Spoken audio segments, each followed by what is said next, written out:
السلام عليكم البنات، كي دايرين؟ لاباس عليكم؟ صحه على خير، ما نطولش عليكم. اليوم ان شاء الله جيتكم بواحد الوصفه زوينه ديال البرد، اللي عندها الكحه، اللي عندها الصدر، يعني خدات الدواء وشربات الدواء والكحه ما بغاش تحيد.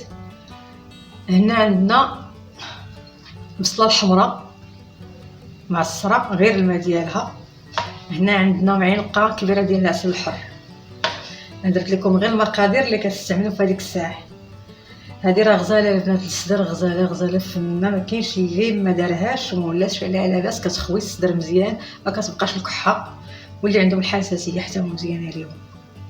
هنا عندنا تقريبا غنديروا مقدار معلقه كبيره ديال البصله.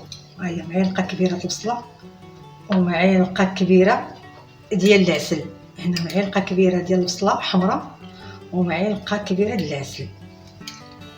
هاد الوصفه البنات كتاخد مور العشاء حتى كتبغي تناسي، وكتشربيها وما تاكليش موراها. وفي الصباح كتاخد على الريق قبل الفطور بشي ساعات المكانه. تبعها لمده 7 ايام. 7 ايام البنات، 7 ايام وما تنساو حتى شي نهار، وراه صدركم غيولي مزيان، وحتى البرد القديم اللي فيه غادي يخرج وغيمشي بحاله.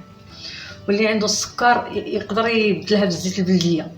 اللي عنده السكر في بلاصه العسل يدير الزيت البلديه، هي اصلا كدار مع الزيت البلديه. الناس اللي عندهم السكر، ان العسل الحر والزيت البلديه معروفين للبرد.